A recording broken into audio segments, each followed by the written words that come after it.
Hi! Welcome to my channel. ఇప్పుడున్న కాలంలో ఏంటంటే ప్రెజెంట్ జనరేషన్‌లో అందరికీ హెయిర్ అనేది ఊడిపోతుంది. ప్రతి ఒక్కరికి హెయిర్ అనేది బాగా లాస్ అవుతుంది.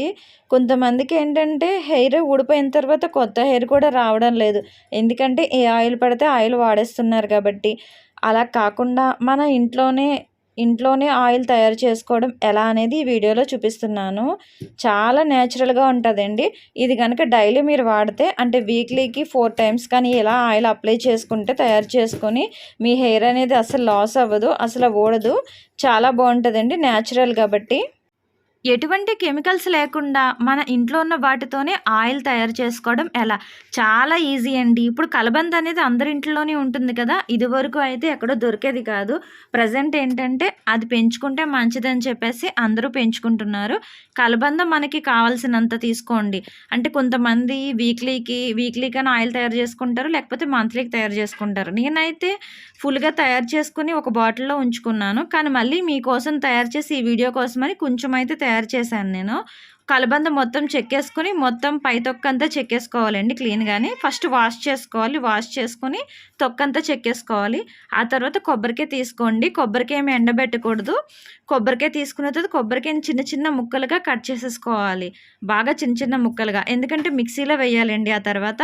మనం మిక్సీలో వేసినప్పుడు నలగాలంటే చిన్న చిన్న ముక్కలుగా ఉంటే త్వరగా నలిగిపోతది. ఇలా కొబ్బరి పాలనేది తీసుకోవాలి. అంటే కొబ్బరికాయని మొత్తం బాగా మిక్స్ చేసేస్తే మెత్తగా మనకి కొబ్బరి పాలనేది వస్తాయండి. నేచురల్‌గా అంటే మీరు దీంట్లో నేనేం ఆయిల్ కలపడం లేదు. ఓన్లీ నేచురల్‌గా కొబ్బరితోనే ఆయిల్ తయారు చేస్తున్నాను ఇంట్లోనే. ఏదో మిల్లులో కాదు. ఇంట్లోనే తయారు చేస్తున్నాను. కొబ్బరి పాలు ఈ విధంగా వస్తాయండి. ఇప్పుడు చూడండి బాగా మెత్తగా మిక్సీ పట్టేసిన తర్వాత బాగా మెత్తగా పట్టేయాలి. మెత్తగా పట్టేసిన తర్వాత ఈ విధంగా అనేది కొబ్బరి పాలైతే వస్తాయి. ఈ కొబ్బరి పాలని మనం ఒక క్లాత్ ఏసి మొత్తం బాగా వడకట్టేసుకోవాలి. అంటే బాగా మొత్తం జ్యూస్‌లాగా వచ్చేసేలాగా కొబ్బరి పాలంతా వచ్చేసేలాగా మొత్తం అంతా వడకట్టేసుకోవాలండి. ఇది మనము కొబ్బరికాయ అప్పటికప్పుడున్న కొబ్బరికాయ కాబట్టి చాలా మంచిగా ఉంటది. ఎందుకంటే ఎండిపోయిన కొబ్బరికాయ కాదు కదా!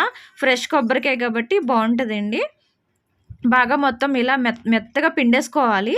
ఒక్కొక్కసారి ఏంటంటే ఇలాగ అవ్వలేనోళ్ళు ఏం చేయాలి అంటే గట్టిగా ఒక దాంట్లో క్లాత్‌లో కట్టేసి కింద కవర్ పెట్టి ఉంచితే అలా కారి ఆ కవర్ నిండుగా అయిపోతదండి. అలా కాకుండా ఇలా కూడా చేసుకోవచ్చు. ఇలా అయితే ఈజీ మాట.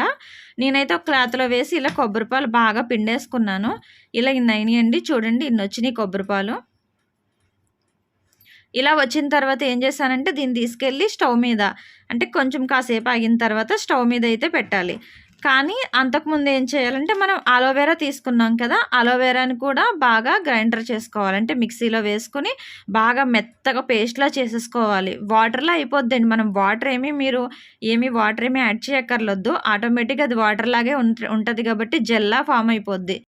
ఇది కూడా బాగా మెత్తగా అంటే వాటర్ ఎలా ఉంటది అలాగా అవుతదండి. బాగా మెత్తగా మిక్సీలో వేసేసిన తర్వాత అలా చేసుకోవాలి. చేసుకున్న తర్వాత ఇలా వచ్చిందండి చూడండి. ఇది ఎలా ఉందంటే చూడ్డానికి ఏదో మనము అంటే జ్యూస్ చేసుకుంటాం గదా! ఆ టైప్ ఉంది గదా! కానీ ఇలాగే ఉంటది. ఇది కాసేపు ఉంచనివ్వాలన్నమాట. వెంటనే మనం స్టవ్ మీద అనేది పెట్టకూడదు. ఎందుకంటే అది నురగొస్తుంది కదా! ఆ నురగొచ్చినప్పుడు వెంటనే మనం పెట్టకూడదు. ఆ తర్వాత ఒక చిన్న కళాయి అనేది పెట్టాను నేను. పెట్టిన తర్వాత నేను కొబ్బరి పాలైతే ఏదైతే తీసుకున్నానో ఆ పాలనేది దాంట్లో వేసేసాను.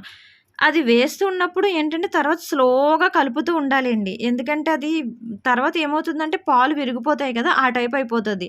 అందుకని మనం కలుపుతూ ఉన్నామనుకోండి ఆ తర్వాత ఏమవ్వదు. లేకపోతే దగ్గరికయిపోయి ముక్కల కింద అయిపోద్ది. పాలు ఇరిగిపోతున్నట్టుగా ఎలా ఉంటది అలాగయిపోతదనమాట. అందుకనే అలా అవ్వకుండా ఉండాలంటే మనం కలుపుతూ ఉండాలండి. కొంచెం బాగా ఇంకా మరుగుతుంది అన్న టైంకి మనము కలబంద కూడా మిక్సీ పట్టాం కదండీ! అది వేసేసుకోవాలి మొత్తం. వేసుకొని తిప్పుతూ ఉండాలి. అలాగని అస్తమానం తిప్పుతూ ఉండకూడదు. కొంచెం బాగా ఇది కూడా వీటెక్కుతది. వీటెక్కిన తర్వాత తిప్పుతూ ఉండాలండి. అలా తిప్పుతూ ఉంటే మంచి స్మెల్లొస్తదండి. ఎంత మంచి స్మెల్లొస్తదంటే నిజంగా మనము కొబ్బరికాయ ముక్కలు ఆడించుకొని పెట్టుకున్నయి కూడా అంత మంచి స్మెల్ రాదండి. అంత మంచి స్మెల్లొస్తది. చాలా నేచురల్‌గా ఉంటదండి. నేనింక ఇందులో ఏమీ కలపలేదు. ఇలాగే తయారు చేశాను నేను. ఇంక ఇందులో ఏమీ యాడ్ చేయలేదు. ఏమీ కలపలేదండి.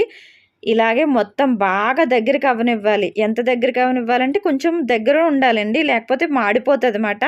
బాగా దగ్గరికి అయిపోవాలండి. బాగా దగ్గరికి.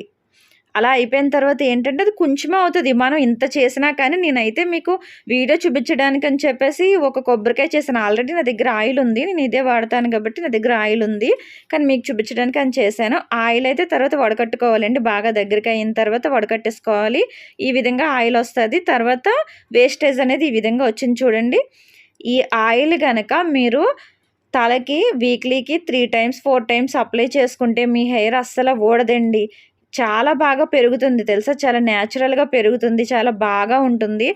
ఆయిల్ పెట్టుకున్నప్పుడు ఏంటంటే ఫింగర్స్‌తో మర్దన చేసుకున్నట్టుగా పెట్టుకోవాలండి. అంతేకాని మీరు మామూలుగా ఏదో ఆయిల్ పెట్టేసుకుంటున్నాం అన్నట్టుగా పెట్టుకోకూడదు. వీక్లీలో హెయిర్ వాష్ చేసే ముందు కూడా 1 అవర్ ముందు ఈ ఆయిల్ పెట్టుకున్న తర్వాత హెయిర్ వాష్ చేసుకోండి. చాలా మంచి రిజల్ట్ అయితే వస్తది. ఈ ఆయిల్ చాలా న్యాచురల్ అండి. మీరు ఇది కనుక ఇంట్లో ట్రై చేసుకొని వాడితే గనక నిజంగా మీకే రిజల్ట్ తెలుస్తది. ఈ విధంగా హోమ్‌లోనే మీరు ఆయిల్ ప్రిపేర్ చేసుకొని వీక్లీ రాసుకుంటే మీకు చుండ్రు ఉండదు, హెయిర్ ఊడదు, గ్రోత్ కూడా అవుతుందండి. ఇలా హోమ్‌లో ప్రిపేర్ చేసుకున్న ఆయిల్ చాలా బెస్ట్ అండి. బయట అవి ఇవి వస్తున్నాయి.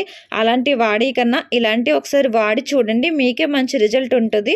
ఈ వీడియో నచ్చితే గనక థాంక్ యూ.